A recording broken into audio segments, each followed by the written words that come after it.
మొత్తం ఇప్పుడు majority జనుల్ని scatter చేయడం ఈజీ. మైనారిటీ అన్నప్పుడు ఎప్పుడు ఒక చోట ఉంటారు. అంటే ఒకవైపే వాళ్ళ ఓటు పడుతుందని వీళ్ళ నమ్మకం. ఇప్పుడు ఆ పరిస్థితులు కూడా మారినాయి అనుకోండి. అలాగే అంటే ట్రిపుల్ తలాక్ లాంటివి వచ్చిన తర్వాత ఆ వర్గాల్లో కూడా ఆలోచన మొదలైంది. ముఖ్యంగా మహిళల్లో. వీళ్ళ ఆలోచనలు ఇంకా 40 ఏళ్ల క్రితం ఆలోచనలే ఉన్నాయి. ఒకరికి సపోర్ట్ చేస్తే ఇది గంపగుత్తుగా మనకు పడుతుంది ఈ ఓట్లన్నీ.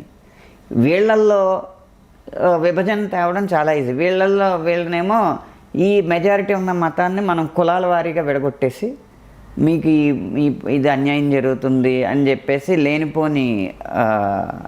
లేనిపోని చరిత్రను సృష్టించి అంటరానితనాన్ని వీళ్ళే సృష్టించారు ఇలాంటి అన్నీ చెప్పేసి వాళ్ళని రెచ్చగొట్టేయచ్చు. ఎందుకంటే ఎవరు బుక్స్ రిఫర్ చేయలేరు కదా. మీకు ఉదాహరణకి ఈ వేదం అనేది బ్రాహ్మణులే చదవాలి, మిగతా వారికి అది చదివే అర్హత లేదు అని సృష్టించారు. అందువల్ల ఈ సంస్కృతి మీకు సరైంది కాదు, అయితే మా దేవుడైతే అందరినీ సమానంగా చూస్తాడు, ఇటు వచ్చేయండి అని చెప్పి రెచ్చగొట్టడం. ఇంకా వాళ్ళు మిమ్మల్ని ఇలా చేశారు, మేము మిమ్మల్ని అలాగా డిస్క్రిమినేషన్ అలాంటిది మీకు చూపించాం, భేదాలు చూపించాం, మాకు ఓటేంటని వీళ్ళు ఇలాంటి సృష్టిస్తూ వచ్చారు. నిజానికి మీకు దయానంద సరస్వతి గారి సత్యార్థ ప్రకాశ్లో ఉంటుంది. ఎవడు చెప్పాడండి వేదం ఎవడో చదవకూడదని అని? యజుర్వేదంలో ఒక మంత్రం అన్నమాట, నాకు తెలిసి ఏ దేమాం కళ్యాణి మావధాని జనేభ్య బ్రహ్మరాజన్యాభ్యాం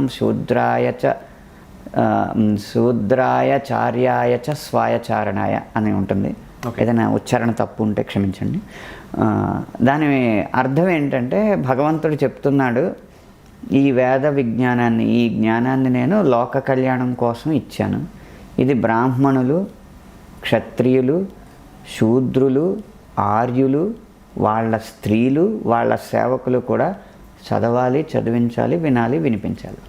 ఇందులో ఏముంది? వేదానికి అసలు కుల భేదం